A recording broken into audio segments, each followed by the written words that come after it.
Hey. Hey everybody, Ryan Bolton here, ryanbolton.com, local mortgage expert. Today I want to talk to you about the most common mortgage acronyms and abbreviations. So we're going to start off with the fun one. It's called TRID or TRID. This is an abbreviation of an abbreviation.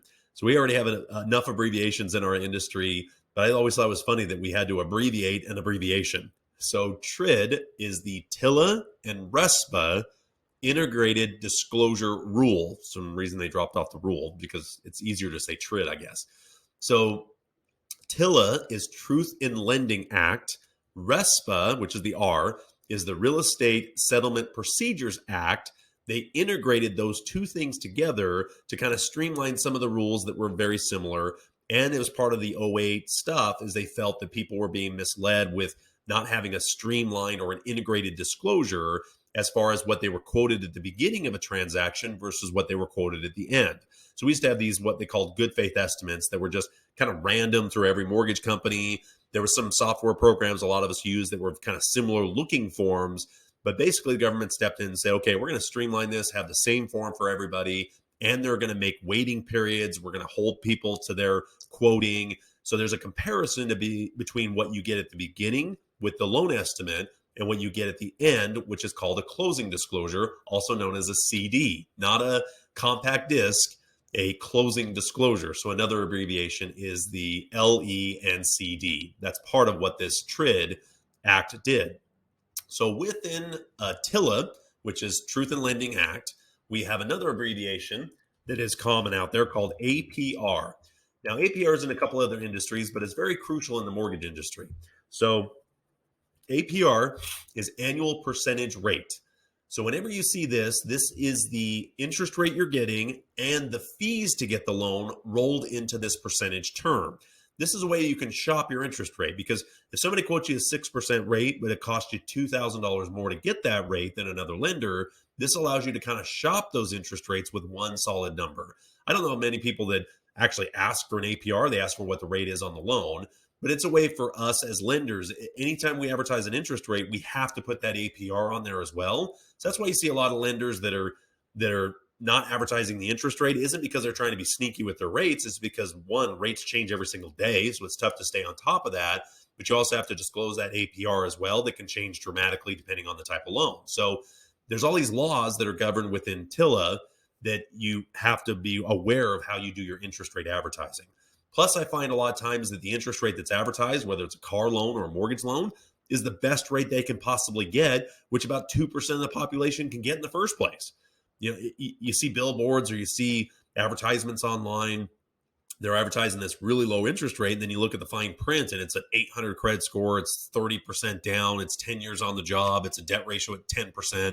I mean, the people that qualify that are pretty low, but they're trying to advertise that lowest possible rate they can get to get you to call. But I can't tell you how many times clients call in for that best rate and they can't qualify, and they feel like they just got bait and switched. So a lot of lenders don't advertise rate, not because they're trying to be sneaky, just because every rate can be different. Every situation can be different, and the laws that govern advertising an interest rate are pretty strict. So APR, annual percentage rate. So that also is not your note rate. That's not what you're paying interest on. It's simply a way to compare interest rates. All right, next one is DTI, and I'm going to throw in there PITI. So DTI is debt to income ratio. PITI is principal, interest, taxes, and insurance. So debt to income ratio is a big factor to determine the type of loan you're going to get, how much loan you can afford, what your pre-approval is going to look like, is taking your debts on credit along with a new mortgage, dividing it by your income. That percentage typically needs to be under 45%. Now, I've seen it higher, I've seen it lower, but that's a general rule. You want to be under that 45% number. So principal and interest, taxes, and insurance is your total payment on that loan. So when we factor a debt ratio, we have the front-end debt ratio, which is just the home by itself. So just the mortgage debt against your income. Then we have your total debt ratio, which takes the new home you're buying, the taxes and insurance, the HOA, all the stuff associated with the house, along with your other debts, as the back-end debt ratio. So we actually have two that we're really looking at. The back end is really a very crucial part. But there are some loan programs that really have an emphasis on the front end as well. They don't want to see that you have a 45% debt ratio, but 42% of it's just the mortgage payment. So there is some factors in both of them, but that's what that abbreviation means and why it's so important to a lender. The next one I'm going to talk about is FHA. FHA is Federal Housing Authority. They are not a lender. A lot of times people think that FHA is actually loaning the money. FHA is governed by another abbreviation, HUD, H-U-D, or Housing and Urban Development. They're the ones who govern that program. So with FHA, they are basically an insurance company. They set the guidelines out to insure that loan, that if the lender follows the guidelines and approves the loan under their guidelines, that loan goes bad, FHA's insurance comes in and covers any losses that the lender might have. So really FHA is basically the best way to say it, they're a mortgage insurance company. So they're insuring loans because typically FHA loans only require 3.5% down. So they are taking on a little bit more risk because there's really not a lot of equity in that situation. So the insurance is what helps to cover that. Next one I want to talk about is Home Equity Line of Credit, or HELOC, very commonly known as a HELOC. So home equity lines of credit are typically second mortgages that are tied to the home after the money used to purchase it, or maybe a few years down the road, you add a line of credit to your home, which gives you access to some of the equity, very similar to a credit card where you can use it, pay it off, but it is secured against the home. So usually the rates and terms are far better than any other credit card out there. So home equity line of credit is just another term for a second mortgage typically. Now you can't have a home equity line of credit if the home is free and clear. It's just using the home as collateral on the loan. So it just helps to minimize some risk and allows a lender to take back the home if the loan gets defaulted on. So these are getting pretty popular in the last few years because people have such great rates on their first mortgages, but they still want to tap into all this equity that's been gained. So that's where home equity line of credits are pretty common. The downside with a home equity line of credit is it's typically an adjustable rate mortgage. So you only pay interest on what you borrow, but that rate can adjust, where there is closed-end second mortgages, but then you draw out the whole amount. So like a line of credit, let's say you have a $100,000 line of credit and you only need maybe $5,000 of it or something, and then you pay it off and use it and pay it off. Where a closed-end second mortgage, you usually get all the money, the $50,000 up front, and you make an amortized payment on that amount. So if you're doing a line of credit, but you're drawing out a lot of it up front, you may want to look at a closed-end loan. If it is somewhere you just want to put the line of credit there for emergency, rainy day funds, maybe do some debt consolidation, stuff like that, and you have a means to kind of pay it off quicker, that's where a line of credit can make a lot more sense. But I see too many times people get lines of credit for $100,000 and pull out all the money up front, and all of a sudden they're susceptible to that rate changing or the terms of the loan. It can be a little bit scary, or they don't pay any extra and they keep owing the same amount.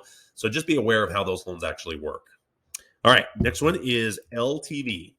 This is loan to value. Now, why I want to talk about this one is it's a little deceiving when it's value, because on a purchase contract, we go off the lesser of the sales price or appraisal. So loan to value is factored based on whichever's less. So let's say you have a $400,000 purchase, but it's valued at $450,000. You don't do your loan based on the higher number. The down payment requirements will all be on the lower number, and vice versa. Let's say that you're buying it for $450,000, but it's only worth $400,000. You would then have to cover that difference and your down payment. So if you have to put, say, 5% down on the loan, then you're still doing 5% on $400,000 plus the difference of the appraisal versus the sales price. So loan to value is a big factor. Most of the time, lenders are going to go in 5% increments on each tier. So there's really no benefit to, say, put 12% down or 13% down, because you're not getting different rates and terms. They're based on these 5% increments. Now, there's some loans that are at 3%, 3.5%, but generally when you get past about 5%, there's no benefit to put 7% down or 13% down or 22% down. You always want to go on those 5% increments. But keep in mind, on a sales contract, just because you're putting money down doesn't mean it's going towards the loan to value unless the appraisal comes in at the sales price or somewhere close to that. Okay, next one I want to talk about is MIP and also PMI. MIP is mortgage insurance premium. PMI is private mortgage insurance. So these two are a little bit different in the way they're collected, whether it's upfront and part of the loan or whether it's part of your monthly payment. But essentially, this is like we talked about with FHA. This is mortgage insurance. This protects the lender that if you default on the home, they have some insurance to cover some of their losses. And this has been a crucial part in how we've been able to get home financing done, get people into homes. Otherwise, you're talking 20 and 30% down on every single home versus being able to use the insurance to buffer that risk. It's been a huge reason why we've been able to get so many people into homes, live the American dream.